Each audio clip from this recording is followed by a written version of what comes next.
আমরা এখন দেখব কিভাবে Facebook page like ads run করতে হয়। এর জন্য আমরা প্রথমে ক্রিয়েটে ক্লিক করব। ক্লিক করার পর এখানে চলে আসব। আসার পর এখানে আপনারা ফেসবুক পেজ লাইক রিলেটেড কোনো অপশন পাবেন না, কারণ পেজ লাইক অ্যাডস মূলত এখানে এঙ্গেজমেন্ট অ্যাডসের ভিতরে গিয়ে রান করতে হয়। তো আমরা এঙ্গেজমেন্ট সিলেক্ট করব পেজ লাইক অ্যাডস রান করার ক্ষেত্রে। তারপর আমরা কন্টিনিউ ক্লিক করব। কন্টিনিউ ক্লিক করার পর এরকম একটি অপশন আসবে। তো এখানে সব সময় আমাদের ম্যানুয়াল ক্যাম্পেইন সিলেক্ট করতে হবে, কারণ উপরে এটা হচ্ছে এআই দ্বারা পরিচালিত অ্যাডস। তো আমরা সব সময় ম্যানুয়াল ক্যাম্পেইন সেট আপ করবো, যেন আমরা সব কিছু ম্যানুয়ালি নিজে থেকে সেট আপ করে দিতে পারি। তারপর আমরা কন্টিনিউ ক্লিক করব। ক্লিক করার পর আমাদের অ্যাডস রান করার অপশনগুলো চলে আসবে। এখানে হচ্ছে campaign option, ad set option এবং অ্যাড অপশন। প্রথমেই আমরা আমাদের ক্যাম্পেইন, অ্যাড সেট এবং অ্যাডের নাম দিয়ে দেব। এখানে প্রথমে আমাদের নামটা পরিবর্তন করে নেব। তো নাম দেওয়ার ক্ষেত্রে আমি এরকম পন্থা ব্যবহার করে থাকি। যেমন প্রথমে আমরা বিজনেসের নাম দিয়ে দেব। দেওয়ার পর আমরা কোন ধরনের অ্যাডস রান করতেছি সেইটার নামও দিয়ে দেব। যেহেতু আমরা পেজ লাইক অ্যাডস রান করতেছি, এর জন্য আমরা পেজ লাইক লিখলাম। লেখার পর আমরা এখানে আমাদের বাজেট দিয়ে দিতে পারি, যেমন আমরা প্রতিদিন কত টাকা করে বাজেট সেট করতে যাচ্ছি। তো আমি এখানে $5 দিয়ে দেব। দেওয়ার পর এখানে আমি আমার নাম দিয়ে দিলাম, যেন দেখে বুঝতে পারি যে অ্যাডসটা আমি রান করেছিলাম। তো এইটা কপি করে 3 জায়গাতেই পেস্ট করে রাখতে পারেন, যেন বাহিরে থেকে আপনি বুঝতে পারেন নাম দেখে যে ভেতরে কোন ধরনের অ্যাড আছে। তো এখন আমরা এই ক্যাম্পেইন অপশনে চলে যাব। চলে যাওয়ার পর আমাদের ক্যাম্পেইনের নাম দেওয়া হয়ে গেছে। তারপর আমাদের প্রথম কাজ হচ্ছে আমাদের অ্যাডভান্টেজ প্লাস ক্যাম্পেইন বাজেট, যেখান থেকে আমরা আমাদের বাজেটটা সিলেক্ট করে নিতে হবে। তো আমি এটা অন করে দিলাম। অন করার পর এখানে দুটি অপশন আসবে, ডেইলি বাজেট আর হচ্ছে লাইফ টাইম বাজেট। তো আমরা মূলত বাজেটটা কিভাবে দিতে চাচ্ছি সেটা এখান থেকে সিলেক্ট করে নিতে হয়। আমরা যদি চাই যে প্রতিদিন কত করে কাটবে সেইটা এখান থেকে দিয়ে দিতে, এরকমও দিতে পারবো। আমরা আবার আমাদের টোটাল বাজেট একসাথে দিয়ে দিতে পারবো। তো এখানে আমি এই ডেইলি বাজেট ব্যবহার করব। $500 দিয়ে দিলাম প্রতিদিনের বাজেটের জন্য। তারপর এখানে হচ্ছে ক্যাম্পেইন বিড স্ট্র্যাটেজি, এই অপশনটা অত্যন্ত গুরুত্বপূর্ণ। তো এখানে বাই ডিফল্ট সবসময় হায়েস্ট ভলিউম দেওয়া থাকবে। হায়েস্ট ভলিউম হচ্ছে যে get the most result for your budget, মানে আপনার বাজেট অনুযায়ী বেস্ট রেজাল্ট শো করবে। এর জন্য কেমন করে কাটবে, কেমন খরচ হবে, ওইটা ফেসবুক নির্ধারণ করবে। তো এইটা হচ্ছে রেকমেন্ডেড প্রত্যেক অ্যাডসের জন্যই, কারণ এটা ব্যবহার করলে ফেসবুক আপনার এটা তার বেস্ট জায়গায় নিয়ে যাবে, যেন রেজাল্টটা ভালো আসে। তবে এক্ষেত্রে মাঝে মধ্যে বাজেটটা বেশি কাটতে পারে আপনার রেজাল্ট অনুযায়ী। তারপর এখানে হচ্ছে কস্ট পার রেজাল্ট গোল, এটা হচ্ছে আমরা নির্ধারণ করে দেওয়া যে রেজাল্ট প্রতি কত করে কাটবে। তো সব ধরনের অ্যাডসের ক্ষেত্রে হায়েস্ট ভলিউম ব্যবহার করতে পারেন, সমস্যা নেই। কিন্তু আমরা যেহেতু এখন পেজ লাইক অ্যাডস রান করব, পেজ লাইকের ক্ষেত্রে আপনারা অবশ্যই এটা ব্যবহার করবেন, কারণ এটা ব্যবহার না করলে অনেক ক্ষেত্রে প্রত্যেকটা লাইক প্রতি অনেক টাকা কেটে নিয়ে নিয়ে যেতে পারে। তো আমরা কস্ট পার রেজাল্ট গোল যদি ব্যবহার করি, তাহলে আমরা একটি বাজেট নির্ধারণ করে দিতে পারবো যে আমাদের লাইক প্রতি কত টাকা করে কাটবে। তো কস্ট পার রেজাল্ট গোল আমি এখানে দিয়ে দিলাম। দেওয়ার পর আমরা নেক্সটে চলে যাব। এগুলা আমাদের ইমপ্লিমেন্ট করতে হবে না। নেক্সটে চলে যাওয়ার পর এখন আমরা কনভার্সন অপশনে আসছি। এখানে আসার পর এইটা এডিট করে নিতে হবে। এখানে কয়েকটি অপশন আছে, যেমন প্রথমটা হচ্ছে মেসেজ ডেস্টিনেশন, যেখান থেকে আমরা মূলত মেসেজিং অ্যাড রান করি। মেসেজিং অ্যাডের মাধ্যমে সাধারণত আমরা অ্যাড দেখার পর কাস্টমার থেকে মেসেজ পাই। তারপর হচ্ছে অন ইওর অ্যাড, এইটা থেকে আমরা ভিডিও ভিউজ পাই এবং পোস্ট এঙ্গেজমেন্ট পেয়ে থাকি। তারপর এখানে কল অপশন, ওয়েবসাইট অপশন আছে। তো আমরা যেহেতু এখন পেজ লাইক অ্যাডস রান করব, এর জন্য আমরা ফেসবুক পেজ সিলেক্ট করে নেব। পেজ লাইক রান করার ক্ষেত্রে অবশ্যই এঙ্গেজমেন্টের ভেতরে এসে তারপর এখানে কনভার্সনটা ফেসবুক পেজ সিলেক্ট করে নিতে হবে, তাছাড়া আপনারা Facebook page like ads run করতে পারবেন না। তারপরে এখানে অপশন আসছে ফেসবুক পেজ, আমরা কোন পেজের অধীনে অ্যাডটা রান করতে চাচ্ছি ওই পেজটা এখানে সিলেক্ট করে নিতে হবে। তো আমি এখন এই পেজটা সিলেক্ট করে নিলাম। সিলেক্ট করার পর এখানে কস্ট পার রেজাল্ট গোলটা দিয়ে দিতে হবে। এখানে $5 দেওয়া আছে, তার মানে আমাদের প্রত্যেকটা লাইক পাওয়ার জন্য আনুমানিক $5 খরচ হয়ে যেতে পারে। তো এইটা আমরা সর্বনিম্ন যত কম পারা যায় ওইটা দিয়ে দেব। তো এখানে $1 করে দিয়ে দিলাম, যেন প্রত্যেকটা লাইকের প্রতি আনুমানিক $1 বা তার চেয়ে কম বা বেশি কাটে। তারপর এখানে বাজেট অপশন আছে, যেহেতু আমরা ক্যাম্পেইনে বাজেট দিয়ে দিছি তাই এখানে বাজেট দেওয়ার কোনো প্রয়োজন নেই। তারপরে এখানে শিডিউল অপশন আছে, এখান থেকে আমরা কবে এডটা স্টার্ট হবে এবং কবে এডটা শেষ হবে এইটা আমরা এখানে নির্ধারণ করে দিতে পারি। তো এখানে আমি আপাতত 20 দিনের জন্য দিয়ে দিলাম, মানে আমাদের এডসটা 20 দিন চলবে, তারপর বন্ধ হয়ে যাবে। তারপরে এখানে আছে আমরা আমাদের অডিয়েন্স কন্ট্রোল, যেখান থেকে সাধারণত আমরা কাদের কাছে এডটা পৌঁছাবো সেগুলো সিলেক্ট করে দিতে হয়। তো এখানে আসলে আপনারা কোনো কিছু সিলেক্ট করার অপশন তেমন পাবেন না, কারণ সেটা হচ্ছে অ্যাডভান্টেজ প্লাস অডিয়েন্স।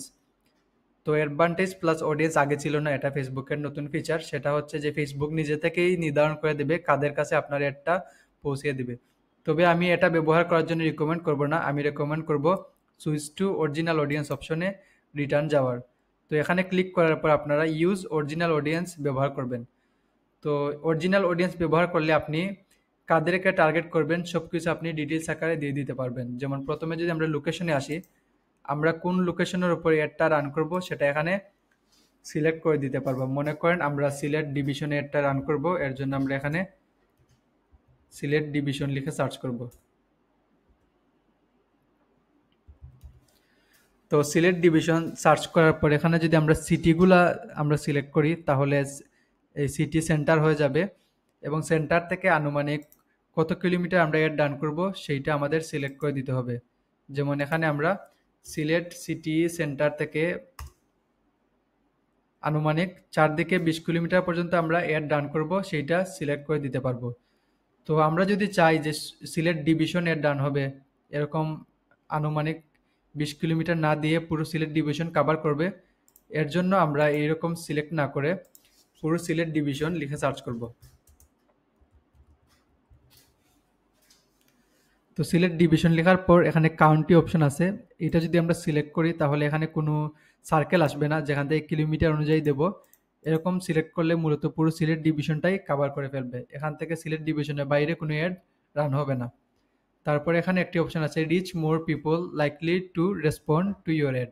এটা হচ্ছে আমাদের অ্যাডে যারা রেসপন্স করবে তাদের মতো অডিয়েন্সের কাছে তারা পৌঁছাবে। তো এইটা মাঝে মধ্যে অনেক মিস্টেক করে ফেলে, যেমন আমাদের টার্গেটেড অডিয়েন্সের বাইরেও অনেক রং মানুষের কাছে অ্যাডটা পৌঁছে দেয়। তো এর জন্য আমি আপাতত এটা ইউজ করব না, আপনাদেরকে রেকমেন্ড করবো না ইউজ করার জন্য। তবে যদি অ্যাডটা বড় আকারে হয়, অ্যাডের রেজাল্ট অনেক বেশি প্রয়োজন হয়, তাহলে এক্ষেত্রে ব্যবহার করতে পারেন।